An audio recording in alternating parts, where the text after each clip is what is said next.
എന്താ ചേച്ചി ഇത്? എന്തായാലും അടുക്കളയിൽ വെച്ചൂടെ? ആളുകൾ കണ്ട എന്ത് വിചാരിക്കും? ഓ, എന്നാ വിചാരിക്കാനാ? കൂടി വന്നാൽ ഞങ്ങള് പുറത്തായെന്ന് പറയും, അത്രയല്ലേ ഉള്ളൂ. സാരമല്ലേ നാത്തൂനെ, ജീവിതമല്ലേ, അനുഭവിച്ചല്ലേ പറ്റൂ. ആരെ തോൽപ്പിക്കാനാ ഈ വാശി? ഞങ്ങൾക്കാർക്കും ഒരു വാശിയില്ലേ. ഇച്ചാലൊന്ന് വന്നു കിട്ടിയാൽ മതിയായിരുന്നു. ഒറ്റയ്ക്കെങ്ങനെ തിരിച്ചു പോകുന്നു വിചാരിച്ചിട്ടാ. നീ എന്നാത്തിനാണ് തിരിച്ചു പോകുന്നത്? തോമസ് കുട്ടി എവരൊക്കെ കാണുന്നതിന് മുൻപേ നമ്മൾ കാണാൻ തുടങ്ങിയതില്ലയോ? അവനൊരു മൊണ്ണയായി പോയി, അതിന്റെ ശിക്ഷയാണ് നമ്മൾ ഈ അനുഭവിക്കുന്നത്. ഞാനിപ്പോ എന്താ ചെയ്യണ്ടേ? നീ ഒന്നും ചെയ്യണ്ടായേ. മാനം മര്യാദയായിട്ട് കഴിഞ്ഞിരുന്ന ഒന്നാന്തരം കുടുംബക്കാരെ ഈ ഗതിയിലാക്കിയില്ലേ? ഇത് തന്നെ ധാരാളം. അതെ, അമ്മയ്ക്ക് വേഗം അതൊന്നും ഞരിഞ്ഞു തന്നെ. മാമി, നിങ്ങൾ രണ്ടു കൂട്ടർ ഇങ്ങനെ ആയാലോ? മാമിക്കെങ്കിലും ഒന്ന് മാറിക്കൊടുത്തൂടെ? പാരിച്ചു, നീ ഇന്റെ വിഷയത്തിൽ തലപോടാതെ. ഈ ചിന്ന കുഴന്റെ നോക്കൊന്നും தெரியாது. ഷൂ, ഞാൻ ഇവിടെ നിന്നത് എത്ര നന്നായി. അല്ലെങ്കിലേ അവർ ഇവളെയും മാറ്റിയെടുത്തേനെ. എന്തായാലും അവരെന്റെ ഭർത്താവിന്റെ വീട്ടുകാരല്ലേ? ആമാണ്ടി, அவ உங்க வீட்டுக்காரங்கதான். நான் உங்க அப்பனுக்கு தங்கச்சி. இத பாரு, உங்க அம்மா இறந்து போனதுக்கு அப்புறம் இந்த மடியில தாண்டி போட்டு உன்னை வளர்த்தேன். അവൾ പറഞ്ഞത് കേട്ടില്ലേ? അവളുടെ ഭർത്താവിന്റെ വീട്ടുകാരാണെന്ന്. ഞാനേ എന്റെ അണ്ണൻ എഴുതിയിട്ടുണ്ട്, ഇങ്ങോട്ട് വരും. ഇനിയും വരാനുണ്ടോ? പിന്നെ ഇക്കാര്യം പറയാനാണെങ്കിൽ അപ്പച്ചനും കൂടെ വരേണ്ട കാര്യമില്ലായിരുന്നല്ലോ. മോള് ജനിക്കുന്നതിന് മുമ്പേ ഞാനും സരസും കൂടെ തീരുമാനിച്ചതാ അവൾ ഒരു മതത്തിലും പെടുത്തുകയില്ല. തോമസ് കുട്ടി, നിനക്കൊരു തോന്നലുണ്ട്. നീ വിചാരിക്കുന്ന ഒക്കെ ശരിയാണ്. അല്ല, എന്നാ കണ്ടിട്ടാ നീ മോളെ മാമോദീസ മുക്കണ്ടെന്ന് പറയുന്നേ? നിനക്ക് ദോഷം വരുന്ന ഒരു കാര്യത്തിന് വേണ്ടി അപ്പച്ചൻ ഇങ്ങനെ പറയുമെന്ന് നിനക്ക് തോന്നുന്നുണ്ടോ? അല്ലെ നിന്റെ 4 കാശ് കിട്ടാൻ വേണ്ടിയിട്ടാ ഈ പറയുന്നേ? നിനക്ക് നിന്റെ കുഞ്ഞിനോടുള്ള അത്ര സ്നേഹം എനിക്ക് നിന്നോടുമുണ്ട്. അതുകൊണ്ടാണ് പലതവണ വേദനിപ്പിച്ചിട്ടും നിന്നോട് എനിക്ക് വെറുപ്പ് തോന്നാത്തത്. അപ്പച്ച എന്നെ മാത്രം വിശ്വസിച്ചിറങ്ങി വന്നവളാ സരസ്. അവക്ക് സഹിക്കാൻ ഒക്കത്തില്ല. അവളെ വേദനിപ്പിക്കുന്ന ഒന്നും എന്നെ കിട്ടില്ല. അവള് ബുദ്ധിയുള്ളോളാ, അവക്ക് പറഞ്ഞാ മനസ്സിലാവും. ഇപ്പോഴത്തെ ഈ ചോരത്തളപ്പിന് ഞങ്ങൾ പറയുന്നതിലൊന്നും ഒരു അർത്ഥവുമില്ലെന്ന് നിനക്ക് തോന്നും. പക്ഷെ ഒരു 16 കൊല്ലം കഴിഞ്ഞാലത്തെ സ്ഥിതി ഒന്ന് ആലോചിച്ച് നോക്കിയേ. 16 കൊല്ലം കഴിഞ്ഞ തന്നെ ഇന്നത്തെ ഈ മനഃശക്തി അന്ന് നിനക്ക് ഉണ്ടാവണമെന്നില്ല. ആണാണെങ്കിൽ പോട്ടെന്ന് വെക്കാം, ഇത് പെൺകുട്ടിയാ. മാനം മര്യാദയായിട്ട് ഒരു കല്യാണാലോചന വരുമെന്ന് വിചാരിക്കുന്നുണ്ടോ? അഥവാ വരികയാണെങ്കിൽ തന്നെ ഏത് ജാതിക്കാർക്ക് കൊടുക്കും? നീ അന്യജാതിയിൽ നിന്നൊരു പെണ്ണിനെ കെട്ടിയത് കൊണ്ട് നിന്റെ പെങ്ങൾക്ക് വരുന്നില്ല നല്ലൊരു ആലോചന. പിന്നെയാ ഒന്നും വേണ്ട. നീ ഒരു സ്കൂൾ മാസ്റ്ററല്ലേ? 1ാം ക്ലാസ്സിൽ കുഞ്ഞിനെ ചേർക്കാൻ വരുമ്പോ ജാതി എഴുതുന്ന കാലത്ത് നീ എന്താ എഴുതുക? മാമോദീസ മുക്കിയത് കൊണ്ട് കാഴ്ചയ്ക്കോ ജീവിതത്തിനോ ഒരു കുറവും സംഭവിക്കാൻ പോകുന്നില്ല. ആ ചടങ്ങ് അങ്ങ് തീരും, അത്ര തന്നെ. മോനെ, ഒരാവേശത്തിന് നമുക്ക് പലതും തോന്നും. നിന്റെ ജീവിതം കൊണ്ട് നീ എങ്ങനെ വേണം കളിച്ചോ, പക്ഷേ ആ കുഞ്ഞിന്റെ ഭാവി നോക്കണം. അപ്പച്ച ഞാൻ പറഞ്ഞില്ലേ സരസു. എടാ, ആണുങ്ങൾ തീരുമാനിക്കും, പെണ്ണുങ്ങൾ അനുസരിക്കും. അതാ അപ്പനപ്പൂപ്പന്മാരായിട്ട് നമ്മുടെ കുടുംബത്തിലെ വഴക്കം. താമരശ്ശേരി കുര്യച്ചന്റെ മകൻ തോമസ് കുട്ടിയാ നീ, അത് മറക്കണ്ട.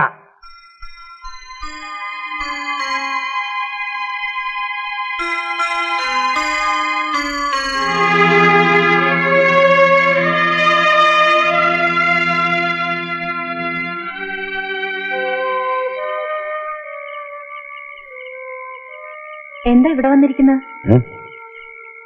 ഒന്നുമില്ല. ഞാൻ കുറച്ചു ദിവസമായിട്ട് ശ്രദ്ധിക്കുന്നുണ്ട്.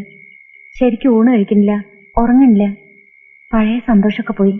ഏയ്, വെറുതെ തോന്നുക. ഞാനേ ആലോചിക്കായിരുന്നു. എന്ത്? നമ്മുടെ മോടെ കാര്യം. അവക്ക് നമുക്കൊരു നല്ല പേരുണ്ടായോ? പേര് നേരത്തെ കണ്ടുവച്ചിട്ടില്ലേ? വനിത. അത് പോരാ. നമ്മൾ ഈ പ്രാക്ടിക്കലായിട്ട് ചിന്തിക്കുമ്പോൾ ഏതാ അതിനകത്ത് ഒരുപാട് കാര്യങ്ങളുണ്ട്. ഉദാഹരണത്തിന് ഒരു ബർത്ത് സർട്ടിഫിക്കറ്റ് ആവശ്യപ്പെട്ടെന്ന് വെക്കുക. ജാതി എന്താന്ന് അതിനകത്ത് എഴുതണം. സ്കൂളിൽ ചേർക്കുമ്പോഴും അപേക്ഷാ ഫോറത്തിനകത്ത് മതത്തിൽ പ്രത്യേക കോളുണ്ട്. എന്ന് വേണ്ട ജോലി, വിവാഹം, എല്ലാത്തിനും ഇതൊരു പ്രശ്നമാവും. മാറ്റം ഉണ്ടാക്കാൻ നമ്മളെങ്കിലും ശ്രമിക്കണ്ടേ? അതെ, അത് നമ്മളായിട്ട് എങ്ങനെയാന്ന് നമ്മൾ ഒറ്റപ്പെട്ടു പോവും. ഇപ്പൊ തന്നെ അപ്പച്ചനും അമ്മച്ചേക്കും ഒന്ന് ഇണങ്ങി വന്നിട്ടേ ഉള്ളൂ. ഇനി എന്ത് ചെയ്യണം? നമുക്ക് മോളെ പള്ളിയിൽ കൊണ്ടുപോയി മാമോദീസ മുക്കിയാലോ? വേണ്ട. പറയുന്ന കേക്ക്. പറയണ്ട, എനിക്ക് മനസ്സിലായി. കണ്ണും കാതൊക്കെ എനിക്കുണ്ട്. കുറച്ച് ദിവസങ്ങളായി ഇതിവിടെ പുകയാൻ തുടങ്ങിയിട്ട്. അയ്യോ, സരസ് ഉദ്ദേശിക്കുന്ന പോലുള്ള പ്രശ്നങ്ങളൊന്നും ഇതിനകത്തില്ല. മാമോദീസ മുക്കിയെന്ന് കരുതി പള്ളിയിലൊന്നും പോണ്ട, വെറുതെ ഒരു ചടങ്ങ്. എന്നാ പിന്നെ എനിക്ക് എന്റെ മുഖത്ത് ചേർക്കണം എന്ന് പറഞ്ഞൂടെ? അതെങ്ങനെ? അച്ഛന്റെ സ്ഥാനത്ത് തോമസ് കുര്യന് പേരുള്ളപ്പോ? ഒന്നുമല്ല, നമ്മൾ കല്യാണത്തിന് മുമ്പ് സംസാരിച്ചിരുന്നൊക്കെ മറന്നുപോയി. ഇങ്ങനൊരു മാറ്റം ഞാൻ സ്വപ്നത്തിൽ പോലും പ്രതീക്ഷിച്ചതല്ല. ഈ സംസാരം പോലും എനിക്കറിയാം ഇത് നിങ്ങളുടെ അഭിപ്രായമല്ല. പിന്നെ ആരുടെ അമ്മ പറയിപ്പിച്ചതാ. ആര് പറയിപ്പിച്ചെന്ന്? ചേട്ടാ, എനിക്ക് ചിന്താശക്തിയില്ലേ? ഇത് ഞാൻ എത്രയോ ദിവസമായിട്ടിരുന്ന് ആലോചിച്ചെടുത്ത തീരുമാനം. പക്ഷെ എന്നെ പറ്റി ആലോചിക്കാൻ തോന്നിയില്ലല്ലോ. ഞാൻ സ്വന്തക്കാരും ബന്ധുക്കാരുള്ള വീട്ടിൽ തന്നെയാണ് ജനിച്ചത്. അവരൊക്കെ വെറുപ്പിച്ചിട്ടാണ് ഞാൻ കൂടെ ഇറങ്ങി വന്നത്. ആരുടെ മാത്രമൊന്നും പറയണ്ട. ഈ ബന്ധുക്കാരെ സ്വന്തക്കാരെ കൊള്ളപ്പോൾ എന്നെ പന്തലിൽ നിറക്കി വിട്ടത്. അതുകൊണ്ട് ആവശ്യമില്ലാത്ത വർത്താനം ഒന്നും വേണ്ട. ആവശ്യമില്ലാത്തല്ല, ഞാൻ സമ്മതിക്കില്ല. ഏതേ അധികം വാശി പിടിക്കണ്ട. എത്ര സന്തോഷമായിട്ട് കഴിഞ്ഞിരുന്ന നമ്മള് ഇപ്പൊ സ്വസ്ഥത ഇല്ലാണ്ടായി ഒഴുക്കൂടാൻ തുടങ്ങി. എന്റെ വീട്ടിൽ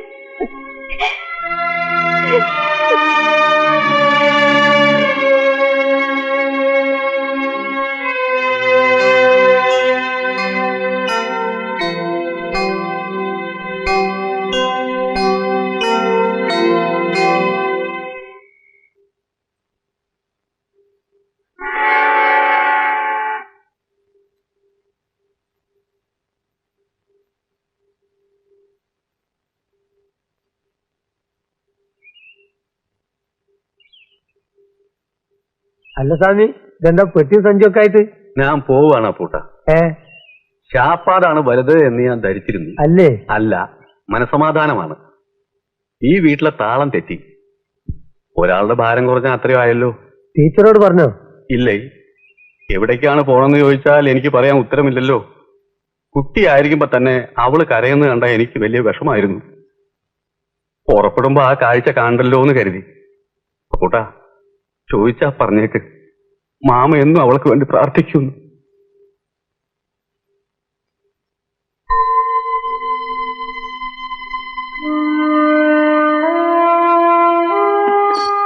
മാഷ് പോകുന്നില്ലേ? സ്കൂൾ വിട്ടിട്ട് നേരം കുറെ ആയല്ലോ.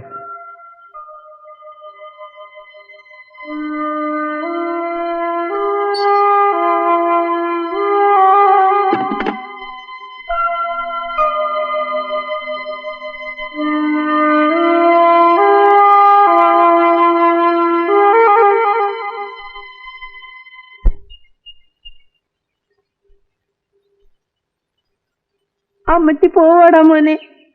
കണ്ട ജാതിക്കാരുടെ ആട്ടും തുപ്പും എല്ലാം കേട്ട് ഇത്രയും കാലം ഞാനിവിടെ കിടന്ന് നിന്നെ ഒരുത്തനെ ഓർത്തിട്ടാ. എനിക്ക് മതിയായി. ഈശോ, കരയാതമ്മച്ചി. നിങ്ങൾ എന്നതായി പറയുന്നേ? നിനക്ക് ഇവിടെ വലിയ വേലയൊന്നും ഇല്ലെന്ന് ഞങ്ങക്ക് മനസ്സിലായി തോമസ് കുട്ടിയെ. സുഖമില്ലാത്ത നമ്മുടെ അമ്മച്ചിയുടെ മുഖത്ത് നോക്കി ആ തള്ളക്ക് എന്നതൊക്കെയാ വിളിച്ചു പറഞ്ഞത്. അതും ഇതൊക്കെ പറഞ്ഞ അവന്റെ മനസ്സിനെ വിഷമിപ്പിക്കാതെ എന്റെ റോസിയെ. നമുക്ക് പോവാ. ഹായ്, എന്തുള്ളത്? നിങ്ങൾ എങ്ങോട്ടായി പോകുന്നേ?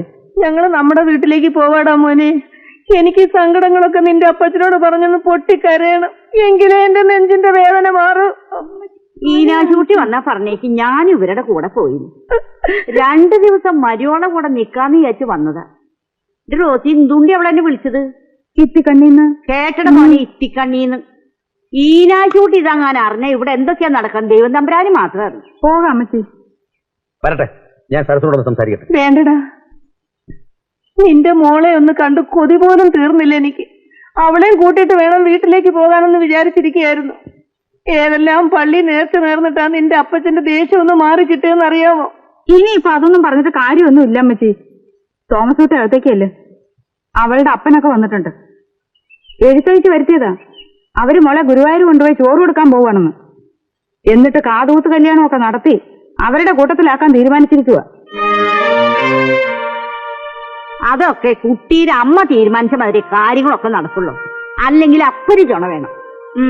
താമരശ്ശേരി കുടുംബക്കാർക്ക് ഇങ്ങനെ വിലയില്ലാതായി പോയല്ലോ എന്ന് ഓർക്കുമ്പോഴാ. അമ്മച്ചി നടക്ക്, ബസ് ഇപ്പൊ അങ്ങ് പോകും. ഞങ്ങള് പോവാ തോമസ് കുട്ടി. എന്റെ ഈനാശൂട്ടി വന്ന് പറഞ്ഞേക്ക് ഞാൻ പോയിരുന്നു.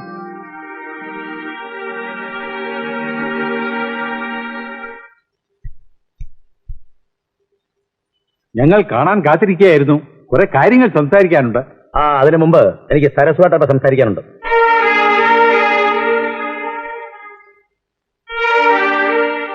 തൃപ്തിയായേ? എന്റെ അമ്മച്ചും ചേച്ചി ഇവിടുന്ന് ഇറങ്ങിപ്പോയി. കാലത്തെ തുടങ്ങിയത് അവിടെ ബഹളം. എന്റെ വീട്ടുകാർ ആണല്ലോ എന്നെ അങ്ങ് ക്ഷമിച്ചുകൂടായോ? എന്നത്ര വിലയില്ലാത്ത എന്റെ കുടുംബക്കാര്. എന്റെ വീട്ടുകാരി ഇവിടെ വന്നപ്പോ തുടങ്ങിയതാ അവരുടെ അസുഖം. വഴക്കൂടാ മനഃപൂർവ്വം കാരണങ്ങൾ ഉണ്ടാക്കുക എല്ലാവരും. ഒന്നും പറയണ്ട. ഇതിങ്ങനെ നീട്ടിക്കൊണ്ടുപോയാൽ പറ്റുകയില്ല. നാട്ടിലെ പള്ളി വെച്ച് ഞാൻ എന്റെ മോളെ മാമോദീസ മുക്കും. ആരോടും അഭിപ്രായം ചോദിക്കാൻ പോകുന്നില്ല. ആരെറുത്താലും എനിക്കൊരു പ്രശ്നമില്ല. എന്റെ മോളാ, അവളെ നല്ല രീതിയിൽ വളർത്താനുള്ള ചുമതല എനിക്ക്. പക്ഷെ പ്രസവിച്ച ഞാന്, എനിക്കും കുറച്ച് അവകാശങ്ങളൊക്കെ ഉണ്ട്. എന്റെ മോൾ എങ്ങനെ വളരണമെന്ന് ഞാനും കൂടിയാ തീരുമാനിക്കേണ്ടത്. പക്ഷെ ഇക്കാര്യത്തിൽ ഞാനാ തീരുമാനിക്കേണ്ടത്. അതെപ്പി മുടിയും മാപ്പിളെ. ചച്ചു ചുമ്മാ ഇരിക്കേ, ചൊല്ലിക്കൊടുവേ. നിങ്ങൾ ഇക്കാര്യത്തിൽ ഇടപെടണ്ട. ഇടപെടാനുള്ള അധികാരം എനിക്കുണ്ട് മാപ്പിളെ. അവക്ക് അമ്മ ഇല്ലെങ്കിലും അമ്മയുടെ സ്ഥാനത്ത് ഞാനാ. മീനാക്ഷി, ചുമ്മാ എന്നാ അവൾക്ക് மட்டும் വായിരിക്കാ, നമുക്ക് വായില്ല. എന്നടി മാമി ചുമ്മാറി. ഈ കുട്ടിയെ ഞാൻ ഗുരുവായൂർ കൊണ്ടുപോയി ചോറ് കൊടുത്ത് കാത് കുത്തി ഇവളുടെ അമ്മയുടെ പേര് സേതുലക്ഷ്മി വാഴയ്ക്ക. അങ്ങനെ ചുമ്മാ ഒന്നും പോവില്ല. ഞങ്ങളുടെ കുട്ടിയെ കൊണ്ടേ പോവും. നിങ്ങളുടെ കുട്ടി ഇതെന്റെ മോളാണെന്നുണ്ടെങ്കിൽ അവളെ ഞാൻ എന്റെ ഇഷ്ടം പോലെ വളർത്തും. நீ சும்மா இருடி. நீ எதுக்கு பயப்படுற? நீ பேசாம இரு. இந்த குழந்தைய நம்ம குழந்தையா தான் வளர்க்கணும். அவ குழந்தைய வளர்த்தப்படாது. நீ பேசாம